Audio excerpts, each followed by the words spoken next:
믿기지 않는데요. 중국인도 안 먹는 걸 한국이 먹어요. 미국 요리 유튜버의 한국 독초 영상 하나로 댓글이 난리가 났는데요. 어떤 상황인지 바로 알아보겠습니다. 저는 뉴욕에서 260만 구독자를 보유한 요리 유튜버 블레이크입니다. 매일 아침 습관처럼 유튜브 스튜디오 앱을 열어보는 순간 숫자들이 마치 날카로운 화살처럼 가슴을 파고드는 기분이 들어요. 지난 6개월간 제 채널의 시청률은 마치 절벽에서 떨어지는 돌멩이처럼 곤두박질 치고 있었습니다. 한때는 새로운 레시피 하나를 공개할 때마다 수십만 뷰가 순식간에 쌓이던 영상들이 이제는 겨우 몇천 뷰를 기록하는 게 전부였죠. 아침마다 스튜디오에서 새로운 콘텐츠를 구상하며 보내는 시간이 점점 더 고통스러워졌어요. 무언가 새로운 것을 만들어내야 한다는 압박감은 날이 갈수록 더 커져만 갔습니다. 특히 유튜버에게 가장 힘든 건 댓글인데요. 요즘 블레이크 영상 왜 이리 재미없죠?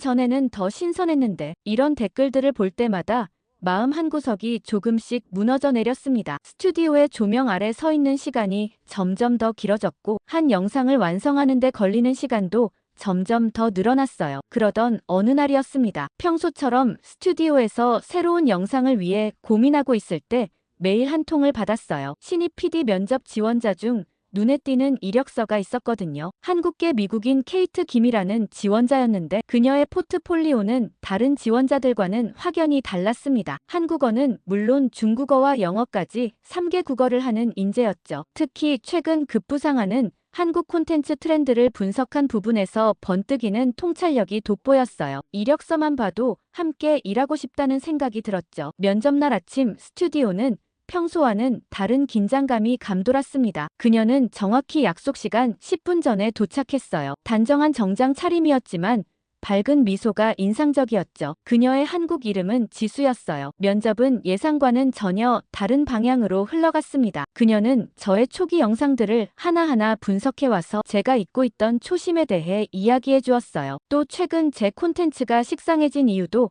날카롭게 짚어냈죠. 무엇보다 놀라웠던 건 그녀가 제안한 새로운 방향성이었습니다. 서양 요리의 틀에 갇혀있던 제 시각을 완전히 깨부수는 제안이었어요. 지수는 한국의 예능 프로그램들을 예시로 들며 단순한 요리 영상이 아닌 문화적 시너지를 만들어내는 콘텐츠를 제안했습니다. 특히 그녀가 보여준 한국의 먹방 콘텐츠는 신선한 충격이었어요. 음식을 만드는 것에서 그치지 않고 그 음식에 담긴 문화와 이야기까지 담아내는 방식이 흥미로웠죠. 면접이 끝나고 그날 밤 지수의 제안을 한참 고민했습니다. 기존의 방향과 다른 컨셉이라 분명 모험이었습니다. 하지만 현재 제 채널의 상황은 이미 벼랑 끝이나 다름없었죠. 어쩌면 이런 과감한 변화만이 우리를 구할 수 있을지도 모른다는 생각이 들었어요. 다음날 아침 저는 지수에게 전화를 걸어 합격 소식을 전했습니다. 그녀는 기대했던 것보다 더 침착하게 소식을 받아들였어요. 마치 이미 알고 있었다는 듯이 말이죠. 대신 저에게 한 가지 제안을 했습니다. 아시아 음식 문화를 직접 체험하는 새로운 시리즈를 만들어 보자는 거였어요. 사실 이때까지만 해도 이 결정이 제 인생을 완전히 바꿔놓게 될 줄은 상상도 못했습니다. 그리고 지수라는 한 사람의 등장이 제 채널에 얼마나 큰 변화를 가져올지도 미처 알지 못했죠. 하지만 지금 돌이켜보면 그날의 선택은 제가 한 것 중 가장 탁월한 결정이었던 것 같아요. 스튜디오의 커다란 창문으로 쏟아지는 햇살 아래 우리는 새로운 콘텐츠에 대한 이야기를 나누고 있었어요. 지수는 아시아 전역을 돌아다니며 각국의 독특한 식재료와 요리법을 배우는 미식기행 프로그램을 제안했습니다. 그녀의 눈빛은 평소보다 더 반짝였어요. 마치 오래전부터 준비해온 기획인 것처럼 세세한 부분까지 완벽하게 준비되어 있었죠. 일본의 와규 숙성 과정부터 태국의 전통 향신료 시장, 그리고 한국의 전통 시장까지 하나하나 설명할 때마다 제 머릿속에는 이미 영상이 그려지는 것 같았습니다. 하지만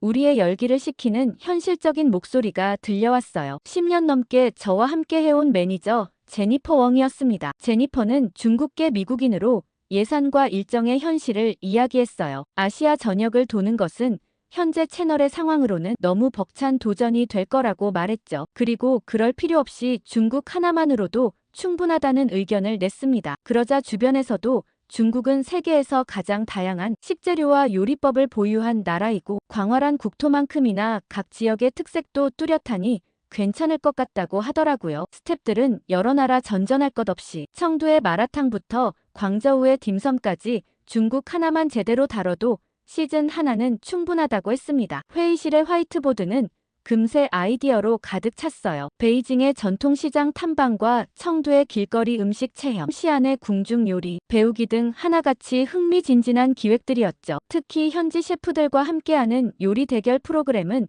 모든 스태프의 마음을 사로잡았습니다. 지수가 열심히 준비해온 제안이 물거품이 되는 것 같아 미안한 마음이 들었지만 입사한 지 얼마 안 되어 더 큰 목소리를 내지 못하는 것 같았어요. 그러면서 다수의 의견에 얼마든지 따르겠다며 오히려 중국에 집중하면 더 깊이 있는 콘텐츠를 만들 수 있을 거라며 자료를 찾기 시작했습니다. 그렇게 우리는 만장일치로 중국행을 결정했습니다. 첫 촬영지는 베이징으로 정했어요. 자금성 근처의 전통시장에서 시작해 현지 셰프들과의 만남까지 벌써부터 가슴이 설렜죠. 특히 제니퍼가 알고 있는 베이징의 숨은 맛집들은 진짜 현지인인 제니퍼의 친구들이 알려준 로컬 맛집이었습니다. 스태프들은 각자 맡은 부분의 준비에 들어갔어요. 장비 담당팀은 현지의 열악한 촬영 환경에 대비해 방수 장비까지 준비했고, 편집팀은 중국 전통 음악을 미리 찾아보기 시작했습니다. 유튜브 채널이 위기 상황인 만큼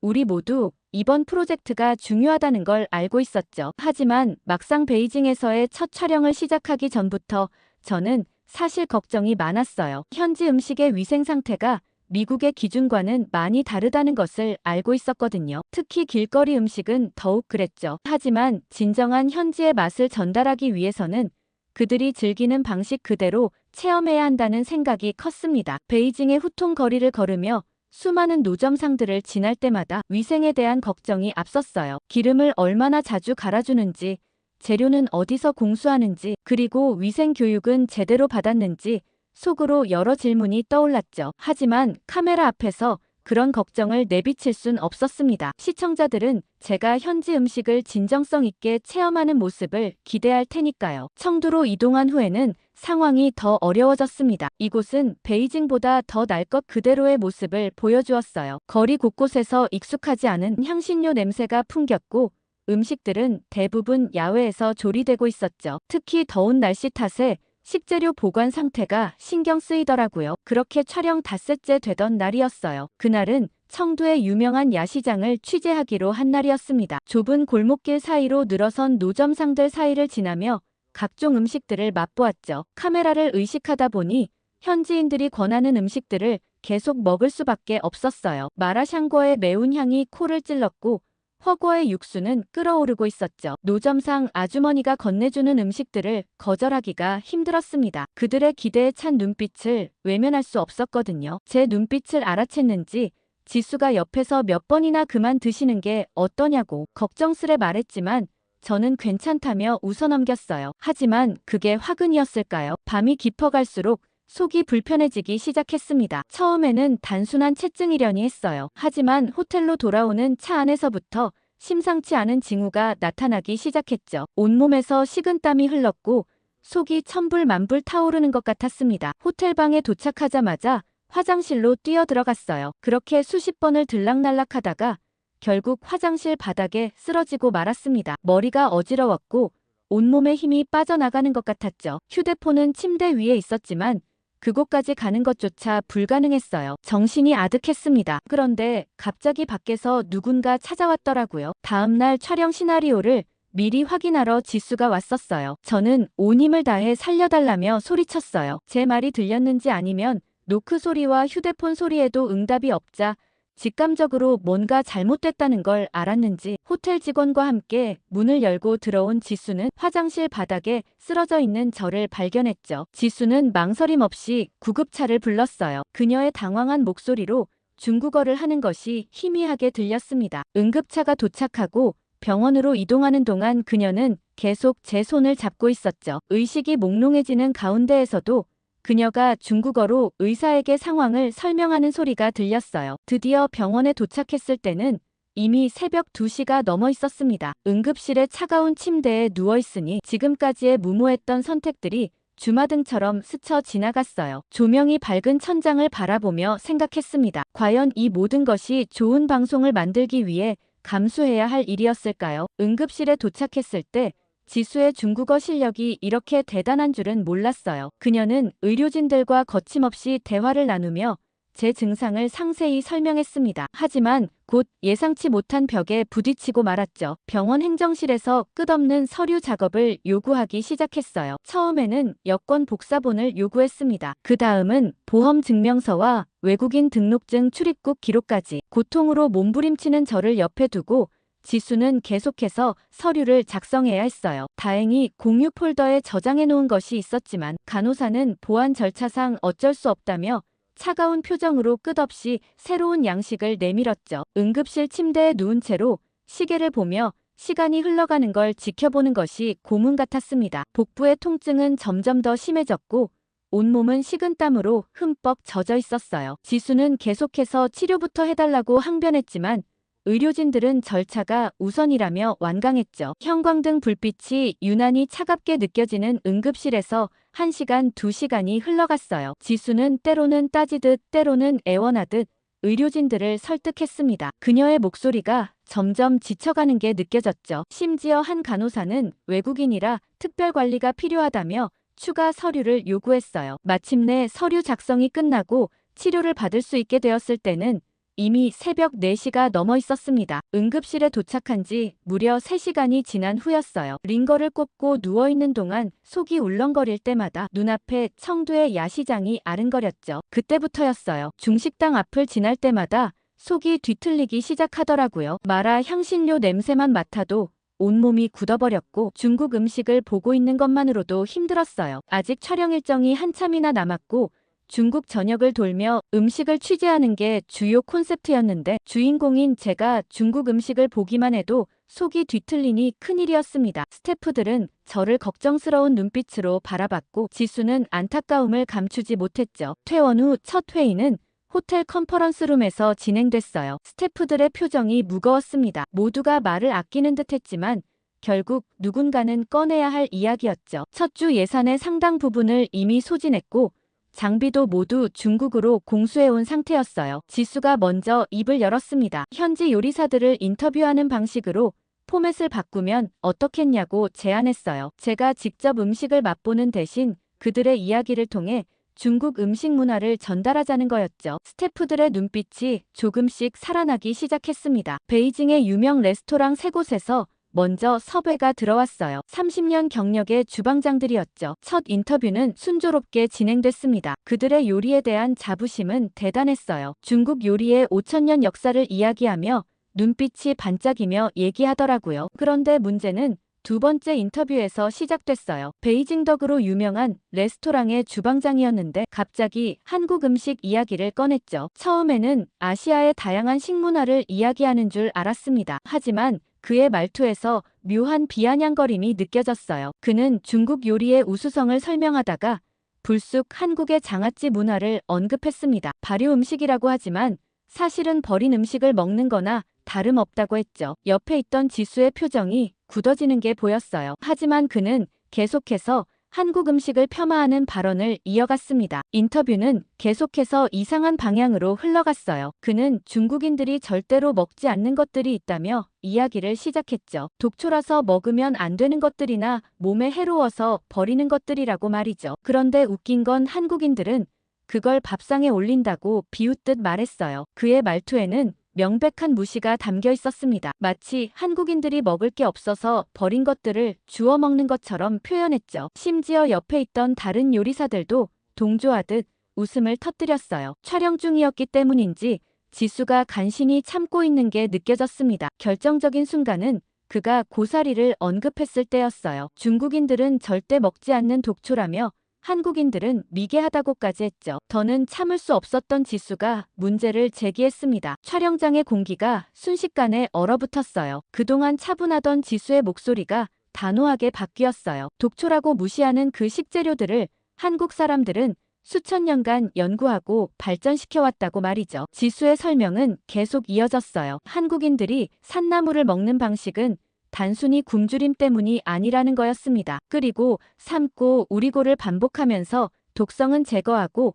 영양은 살리는 과학적인 과정이라고 설명했죠. 그녀의 목소리에서 자부심이 묻어났어요. 중국 요리사는 여전히 비웃음을 띠며 그럴 리가 없다고 반박했습니다. 하지만 지수는 더욱 단단한 목소리로 고사리를 예로 들었어요. 독성을 완전히 제거하는 전통적인 조리법부터 시작해서 현대 과학으로 입증된 영양가까지 하나하나 설명해 나갔죠. 놀라웠던 건 지수의 박학다식함이었어요. 그녀는 한국의 전통 문헌들을 인용하며 식재료 활용법의 역사를 설명했고 현대 연구 자료들을 바탕으로 과학적 근거까지 제시했습니다. 처음에는 코웃음 치던 중국 요리사의 표정이 점차 진지해지기 시작했어요. 두 사람의 토론은 점점 더 전문적인 영역으로 들어갔습니다. 발효 과정에서의 미생물 작용부터 삶는 온도와 시간에 따른 성분 변화까지 얘기하더라고요. 저는 그저 놀란 눈으로 그들의 대화를 지켜볼 수밖에 없었어요. 스태프들도 카메라를 내려놓은 채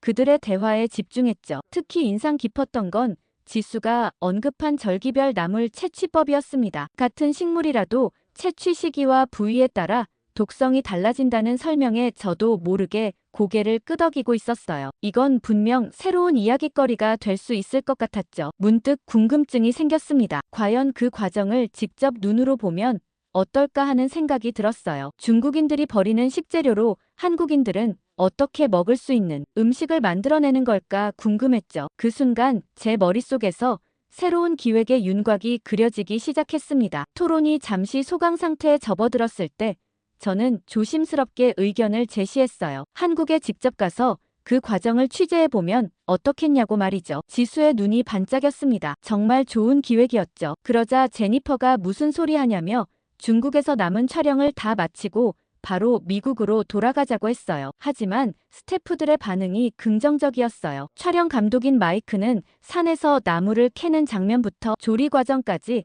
다큐멘터리로 담아내면 좋겠다며 의견을 냈죠. 음향 담당 세라는 벌써부터 한국의 산속 백색 소음을 상상하며 들뜬 목소리를 냈습니다. 갑자기 분위기가 바뀌었어요. 중국에서의 불쾌한 경험을 뒤로하고 새로운 가능성이 보이기 시작했죠. 그렇게 우리의 여정은 예상치 못한 방향으로 흘러가기 시작했습니다. 중국 요리사의 무시하는 발언이 오히려 새로운 이야기의 시작점이 된 거죠. 그렇게 인천공항에 도착했을 때 지수의 표정이 달라진 걸 느꼈어요. 그동안 보지 못했던 설렘이 가득했죠. 저희를 곧장 전라도로 데려가겠다며 들뜬 목소리로 설명하기 시작했습니다. 할머니 댁이 있는 곳이 대대로 맛의 고장이라고 자부심 가득한 목소리로 이야기했어요. 서울에서 전라도로 향하는 길은 꽤나 길었지만 지루할 틈이 없었습니다. 차창 밖으로 펼쳐지는 푸른 산과들, 외국인인 저희에게는 모든 것이 신선했어요. 특히 지수가 들려주는 전라도의 음식 문화 이야기는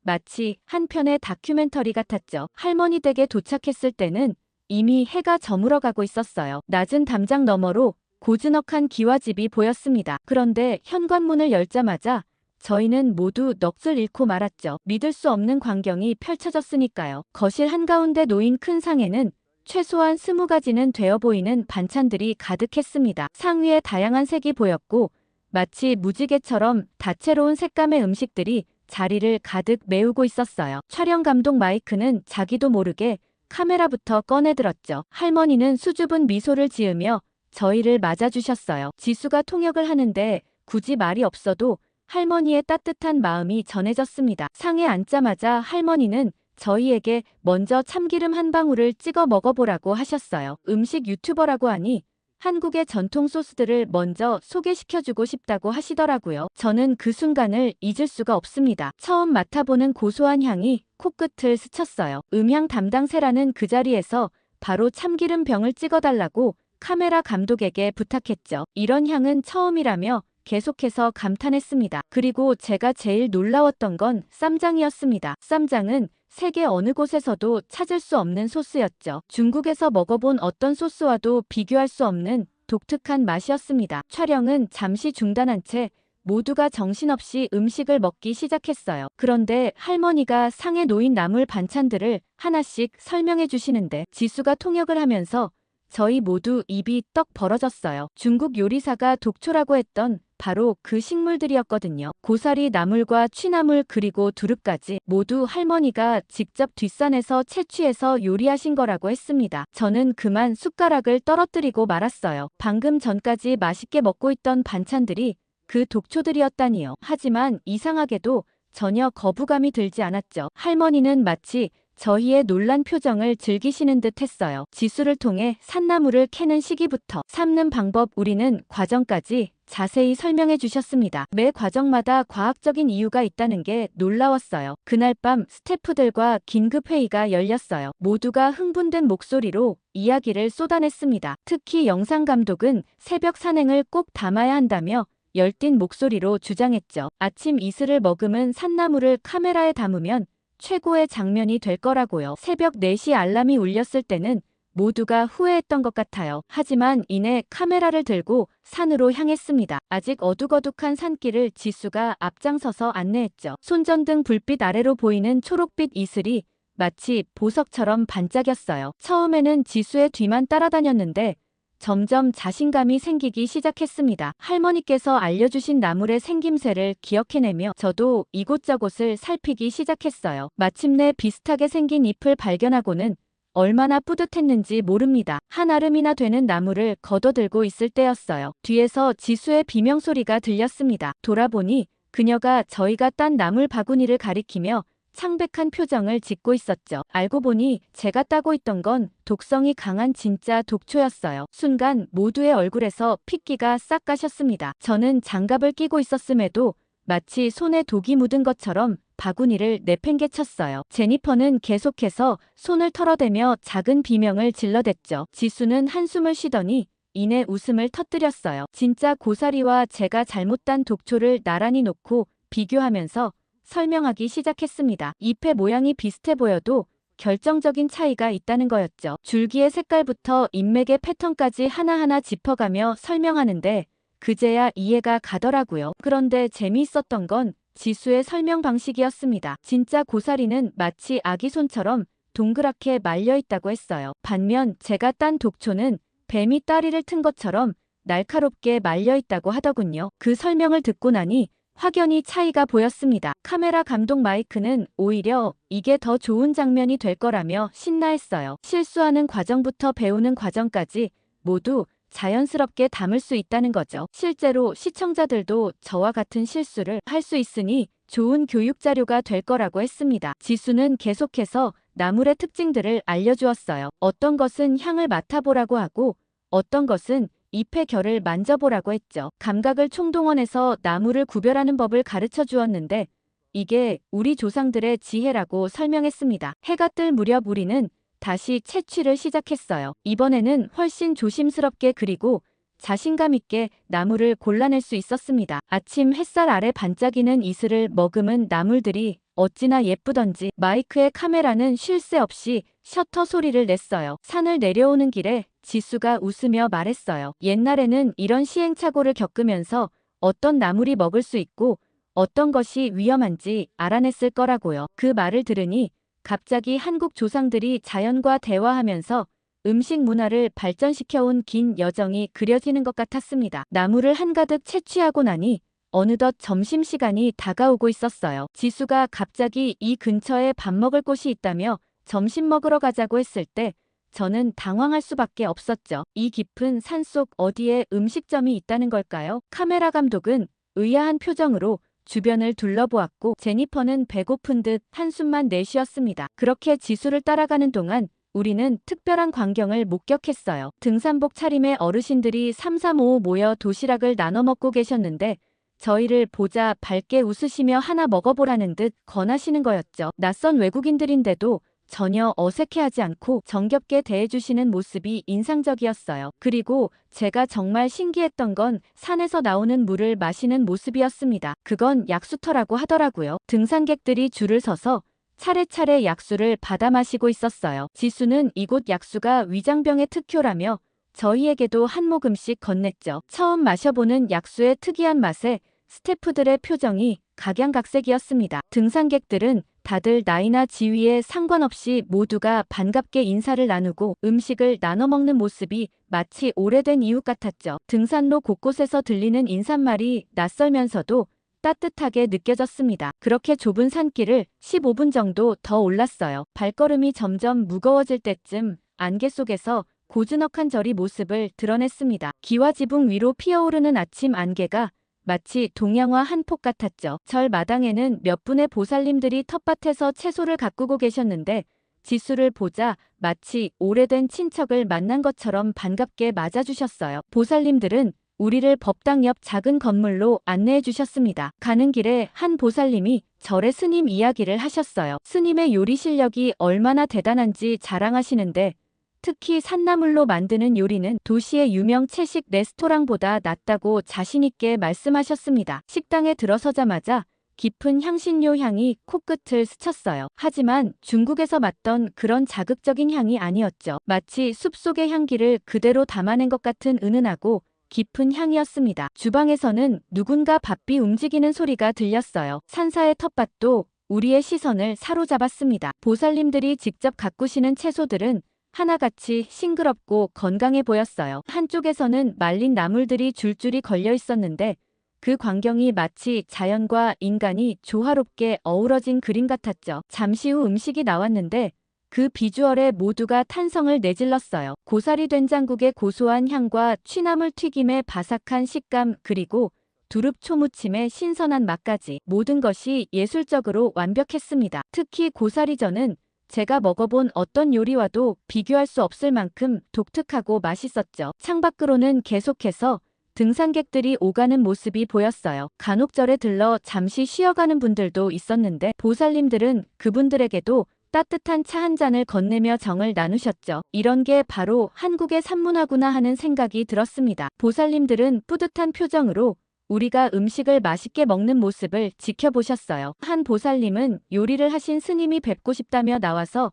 인사하실 거라며 기대에 찬 목소리로 말씀하셨습니다. 그 순간만큼은 저희 모두가 마치 어린아이처럼 설레는 마음으로 스님을 기다렸던 것 같아요. 이렇게 맛있는 음식을 해주시다니 꼭 감사 인사를 드리고 싶었거든요. 그런데 식사를 마치고 스님과 마주 앉았을 때 저는 말을 잃고 말았어요. 백인 스님을 만날 거라고는 전혀 예상하지 못했거든요. 스님은 우리를 보자마자 친근한 미소를 지으셨고 유창한 영어로 반갑게 인사를 건네셨습니다. 로버트 스님이라고 자신을 소개하신 그분의 이야기는 마치 한 편의 영화 같았어요. 15년 전 뉴욕의 한 증권회사에서 일하던 그는 원인을 알 수 없는 희귀병에 걸렸다고 합니다. 수많은 병원을 전전했지만 누구도 정확한 원인을 찾지 못했죠. 극심한 스트레스와 불면증에 시달리던 그때 우연히 불교 서적을 접하게 되었다고 해요. 명상을 통해 마음의 평화를 찾아가면서 자연스럽게 동양의 철학에 매료되었다고 합니다. 그렇게 시작된 아시아 여행은 그의 인생을 완전히 바꿔놓았죠. 일본과 태국의 사찰을 거쳐 한국에 도착했을 때 그는 이상한 느낌을 받았다고 해요. 다른 나라와는 다른 무언가가 있었다는 거죠. 특히 한국의 산세가 주는 독특한 정취에 완전히 매료되었다고 합니다. 아침 안개가 산을 감싸는 모습, 바람에 흔들리는 소나무 그리고 흙내음이 가득한 산길이 마음을 사로잡았대요. 절에 좀 더 머물고 싶어 처음에는 템플스테이로 시작했다고 합니다. 하루 이틀 머물려고 했던 것이 어느덧 한 달이 되었고 그러다 결국 스님이 되기로 결심했다고 해요. 그의 이야기 속에서 한국의 산사가 가진 특별한 매력이 고스란히 전해져 왔습니다. 가장 놀라웠던 건 그의 건강 이야기였어요. 사찰 생활을 시작하면서 자연스럽게 한국의 사찰 음식을 접하게 되었는데 그것이 그의 병을 치유하는 열쇠가 되었다고 합니다. 특히 산나물로 만든 음식들이 그의 건강을 되찾는데 큰 도움이 되었다고 하더라고요. 저는 믿을 수 없어 재차 여쭤봤더니 스님은 한국의 음식 문화에 담긴 지혜에 대해 이야기하셨어요. 한국에선 계절마다 달라지는 식재료와 자연과 조화를 이루는 조리법이 있다고 했어요. 특히 인상 깊었던 건 그가 희귀병을 앓던 시절의 이야기였어요. 미국의 최고 병원들을 다녀봐도 차도가 없었는데 한국의 사찰에서 지내며 자연스럽게 건강을 되찾았다는 게 신기했습니다. 그는 한국의 산과 자연이 가진 치유력이 놀랍다고 말씀하셨어요. 스님은 한국의 산에서 보내는 일상이 얼마나 특별한지 설명해 주셨습니다. 새벽 산책길에 마주치는 노루와 가을 단풍이 물드는 풍경, 그리고 겨울 산사에 내리는 눈까지 매 순간이 마치 한 폭의 그림 같다고 하셨어요. 그의 말씀을 들으며 저도 모르게 한국의 산사에서 살고 싶다는 생각이 들 정도였습니다. 15년이라는 시간 동안 한국에서 지내며 스님은 완전히 다른 사람이 되었다고 해요. 과거의 증권맨이었던 모습은 찾아볼 수 없을 만큼 평온해 보였죠. 한국의 산사가 그에게 준 선물은 단순히 건강의 회복이 아닌 삶의 전환점이 된 것 같았습니다. 그의 이야기를 들으며 문득 깨달았어요. 한국의 자연과 음식 문화는 단순한 관광 자원이 아닌 누군가의 인생을 바꿀 수 있는 특별한 가치를 지니고 있다는 걸요. 스님의 눈빛에서 진정한 행복을 발견한 사람의 평온함이 느껴졌습니다. 그렇게 한국에서의 촬영을 마무리하고 뉴욕에서 추가 촬영을 진행했어요. 한국의 독초라 불리는 식재료를 요리로 보여줄 참이었죠. 그런데 뭔가 문제가 생겼습니다. 지수와 저 그리고 원래 팀원들은 한국에서의 경험에 크게 감동받았지만 뉴욕 스튜디오의 다른 스태프들은 전혀 다른 반응을 보였거든요. 특히 새로 합류한 조명 감독과 보조 요리사들의 표정이 심상치 않았습니다. 첫 기획회의에서부터 분위기가 심상치 않았어요. 고사리를 메인 재료로 한다는 제 설명에 회의실이 순식간에 얼어붙었죠. 한 스태프가 독초로 요리를 한다니 제정신이 아니라고 말했고 다른 스태프는 식품위생법 위반 아니냐며 걱정했어요. 특히 신임 프로듀서는 강하게 반대했어요. 이런 위험한 시도를 하는 것은 자살행위라고 했죠. 시청자들이 독초 요리라는 것에 거부감을 느낄 거라는 우려였습니다. 하지만 저는 굽히지 않았어요. 지난 몇 주간 한국에서 보고 배운 것들을 하나하나 설명했습니다. 미국인 스님의 이야기와 할머니의 지혜 그리고 수백 년간 이어져 온 한국의 음식 문화까지 이 모든 영상을 함께 본다면 이해할 거라고 했죠. 제 목소리에는 어느새 자신감이 넘쳤어요. 그렇게 고사리 요리 개발은 밤낮 없이 이어졌습니다. 한국의 전통 조리법을 기본으로 하되 서양의 테크닉을 더했어요. 고사리 크림 리조또와 고사리 페스토 파스타 등 하나둘씩 메뉴가 완성되어 갔죠. 특히 고사리를 다지고 허브를 섞어 만든 비건 미트볼은 제가 가장 자신 있는 메뉴가 되었어요. 물론 실험 과정에서 실패도 많았습니다. 고사리를 삶는 시간이 조금만 부족해도 식감이 질겨졌고 너무 오래 삶으면 풍미가 사라졌어요. 양념의 배합도 무척 까다로웠죠. 지수 할머니와 스님이 만들어준 식감을 살리기 위해 노력했습니다. 첫 촬영 날은 긴장감이 감돌았어요. 평소보다 일찍 스튜디오에 도착했는데 이미 모든 스태프들이 와 있었죠. 누군가는 걱정스러운 눈빛으로 누군가는 호기심 어린 시선으로 제 요리를 지켜보고 있었습니다. 카메라가 돌아가기 시작하자 스튜디오의 공기가 더욱 무거워졌어요. 고사리를 손질하고 데치는 과정에서 몇몇 스태프들이 인상을 찌푸리는 게 보였죠. 특히 식재료의 안전성을 걱정했던 신임 프로듀서의 표정이 굳어 있었습니다. 하지만 요리가 완성되어 가면서 분위기가 조금씩 바뀌기 시작했어요. 고사리 특유의 향과 서양 소스가 어우러져 만들어내는 독특한 향이 스튜디오를 가득 채웠죠. 한국에 다녀왔던 스태프들이 먼저 맛보기를 자청했고 그들의 놀란 표정에 다른 스태프들도 하나둘 시식에 참여했습니다. 한국에 오지 않았던 스태프들은 맛을 보더니 한참 동안 아무 말도 하지 못했습니다. 그러다 갑자기 환한 미소를 지으며 이건 완전히 새로운 맛이라고 하더라고요. 특히 고사리의 쫄깃한 식감과 버섯 같은 감칠맛이 서양 요리와 만나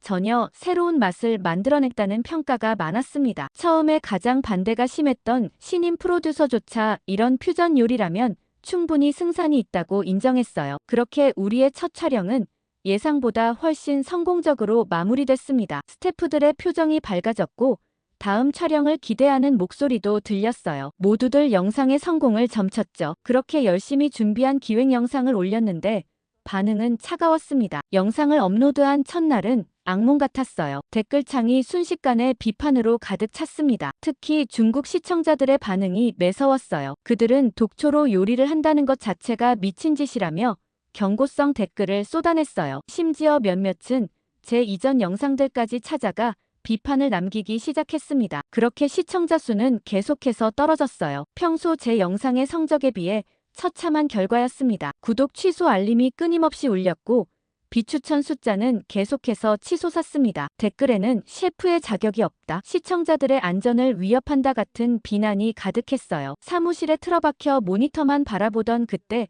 지수가 어깨를 두드렸습니다. 조금만 더 기다려보자고 말하더군요. 하지만 솔직히 그땐 모든 것이 끝났다고 생각했어요. 마지막 희망을 걸었던 시리즈가 하루아침에 무너지는 것 같았죠. 그런데 이틀째 되는 날부터 뭔가 달라지기 시작했습니다. 채식주의자 커뮤니티에서 제 영상이 화제가 되기 시작한 거예요. 그들은 고사리 요리가 가진 가능성에 주목했죠. 특히 고기 없이도 이런 풍부한 맛과 식감을 낼 수 있다는 점에 열광했습니다. 건강식을 추구하는 시청자들의 반응은 더욱 뜨거웠어요. 저칼로리 고단백이라는 점과 항산화 물질이 풍부하다는 점 등을 높이 평가했죠. 영양학 전공자들은 긴 분석 글을 올리며 고사리의 영양학적 가치를 상세히 설명하기 시작했습니다. 가장 놀라웠던 건 한국 문화 팬들의 등장이었어요. K-팝이나 한국 드라마를 좋아하는 시청자들이 제 영상을 공유하기 시작했죠. 그들은 한국의 전통 식문화를 새롭게 해석한 점을 높이 샀고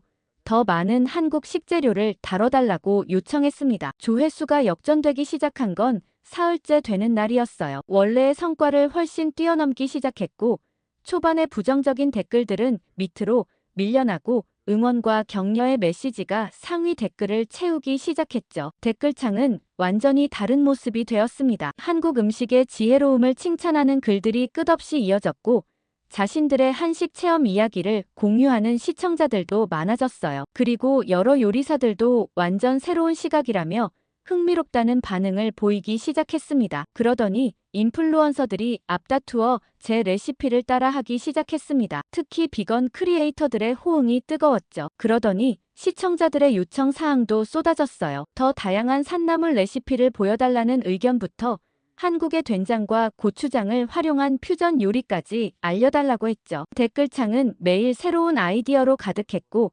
심지어 몇몇 시청자들은 자신들이 사는 지역에 식용 가능한 풀들을 찍어보내기도 했죠. 이런 관심에 힘입어 두 번째 한국 방문을 계획하게 됐어요. 이번에는 산나물뿐만 아니라 한국의 발효 음식과 장류까지 깊이 있게 다뤄보기로 했습니다. 지수는 벌써부터 전국의 명인들을 섭외하느라 바빴죠. 문득 이 모든 일이 지수 덕분이라는 생각이 들었어요. 처음 그녀가 없었다면 한국의 음식 문화를 이렇게 깊이 이해하지 못했을 거고 새로운 도전도 하지 못했을 겁니다. 그녀의 통찰력과 열정이 제 채널을 완전히 새로운 방향으로 이끌어준 거였죠. 감사한 마음을 전하고 싶어 맨해튼의 조용한 레스토랑으로 그녀를 초대했어요. 평소 그녀가 좋아하던 프렌치 레스토랑이었죠. 하지만 이번엔 특별히 셰프에게 부탁해서 한국 식재료를 활용한 코스 요리를 준비했습니다. 레스토랑에 도착한 지수의 표정이 인상적이었어요. 테이블 위에 놓인 한국 식재료들을 보고